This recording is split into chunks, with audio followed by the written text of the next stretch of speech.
Hi, everyone. Thank you for coming out tonight. My name is Sneha Pandya. I'm a third-year English major here at Northeastern University. Surprise. That means that basically what I do is read and write a lot, look for a job after graduation, and find deeper meaning in what we're reading because there's always more than what SparkNotes tells you. What I tend to look for in what I'm reading is often based on subtext, characters, plot lines, and definition. So what Hennis was saying earlier about the etymology of words, that's pretty much what we do in my major. Growing up, I always looked for a definition of me, where in the dictionary it would say, Sneha is. The answer is nowhere. On an iPhone, my name would be autocorrected to Sneeze or Senator, neither of which I particularly like or actually represent me. The only definition I've ever received is one from my parents.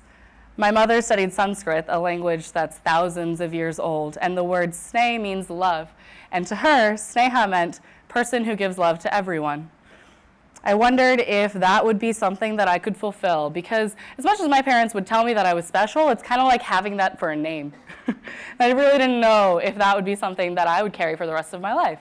So I'd look for a different kind of definition, that all-time favorite co-op interview question, tell me about yourself. I think it's pretty loaded. Also, tell me your story, even more so. If I let others tell me about myself, as I was more comfortable with doing when I was growing up, then I thought that used to be accurate. See, how many of you know about the concept of imposter syndrome? Yeah. If you don't, it's essentially a phenomenon where individuals believe that their achievements are not merited because someone else probably did that. Maybe it was chance, maybe it was luck, maybe it was just that opportunity that was thrown at you. It had nothing to do with you. You were actually no part of your accomplishment. I was a Class A imposter growing up, in my own mind.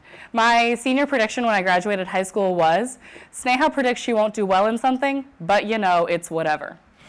That was my tagline. I would say that in response to anything that I would do. I would win a tournament, publish a yearbook, get a full tuition scholarship to college, but you know, it's whatever. Anyone could do it. It really didn't matter that it was me.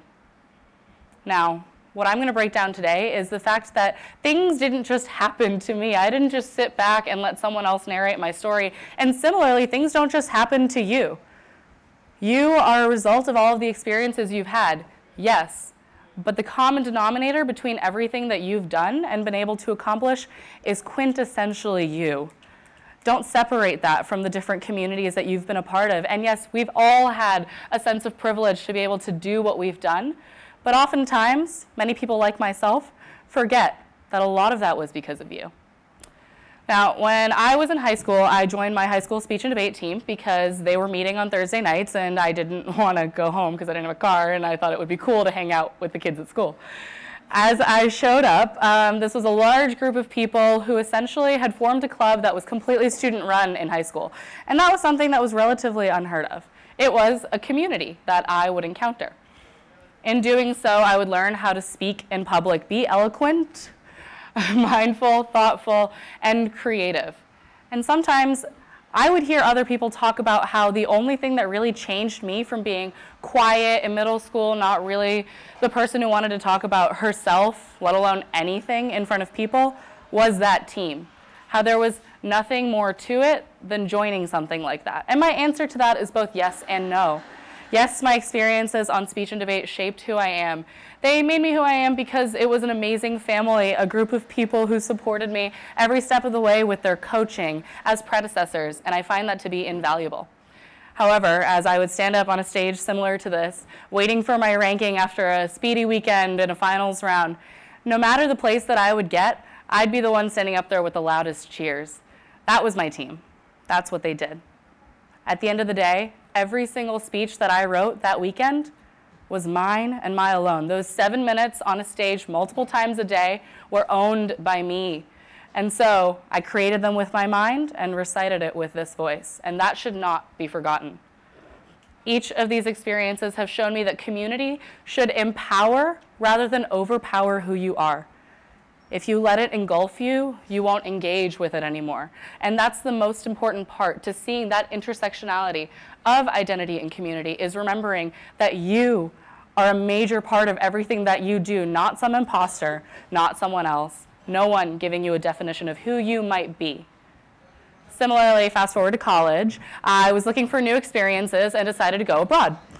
That's something that we do at Northeastern, I know, since like 90% of kids are abroad. I don't know where my friends are ever, but as I went abroad every year, I thought that I would really learn from those experiences, that they would change who I was in some way that was larger than myself.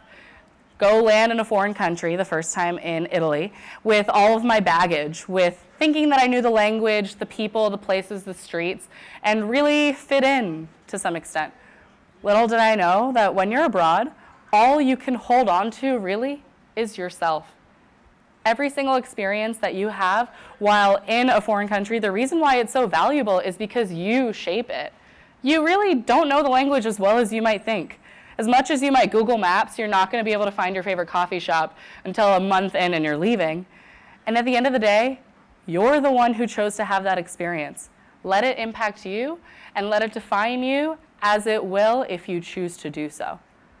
Sitting back, I'd hear a lot of people narrate those types of experiences and say, Sneha was so lucky to have what she had. And in reality, I'd be the one sitting in the audience listening to someone else say what I'd done. And that definition fails to see any recognition of my willingness to participate in these actions, join a team, go abroad, soak in the sunshine, and live. I'd hear someone many a time say, Sneha has a really weird name, must be Indian, she probably speaks a couple languages. They'd say she grew up in Florida, which really isn't the South, so I don't know why she talks about sweet tea so much. I'm not kidding. And at the end of the day, they would tell me that every single opportunity that I've had here at Northeastern is shaped by the people that I was around. And my answer to that is both yes and no. Sitting around and listening to someone else talk about you is not a good feeling. It's not something that you should really let yourself do, because the only voice that matters in your story is yours. And what matters is how you tell it and how your community is sitting around willing to listen to it, as you all are.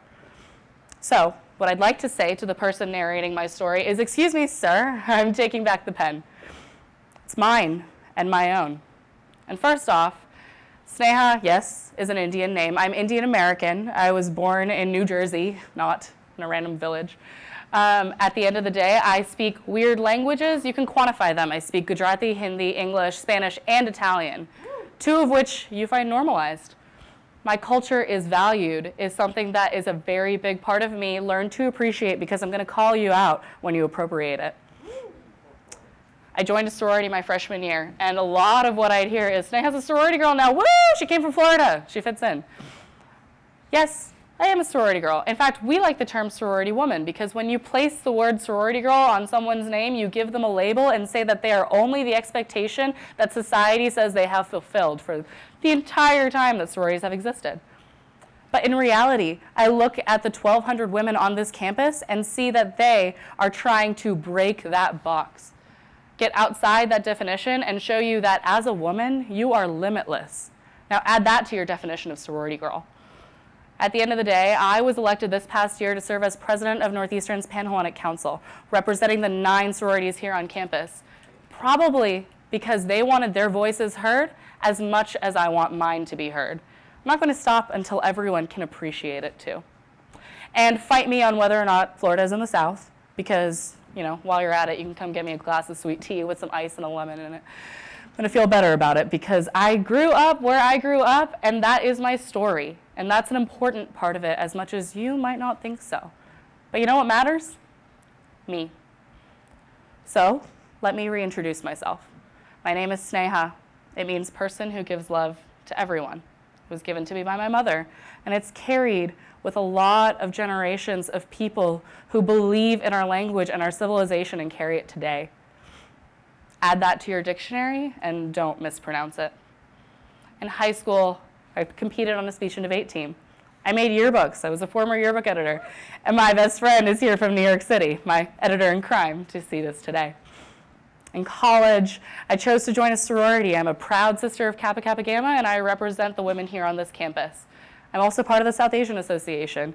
Let's check out its soiree later tonight. At the end of the day, every single one of these identities is one that I have chosen to help define who I am. The answer to tell me about yourself is now fulfilled because those are all quintessentially me. No imposter. Leaving that behind has carried this weight and taken it off of my shoulders. And I hope for every single one of you to have that at some point, because your communities help you develop into who you want to be, but it's your voice that shapes that entire journey.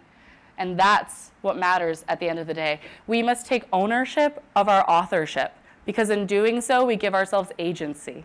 We take center stage. We get to stand up here and talk about ourselves for 10 minutes and have other people listen, thankfully so, because it's communities like yourselves that allow for identities to engage with each other and to shape each other in ways that are profound, especially in the college setting. The most important part of my identity is that it's multifaceted, constantly evolving, but most importantly defined by me, myself and I. Thank you for listening to my story, and now it's time for you to tell me yours.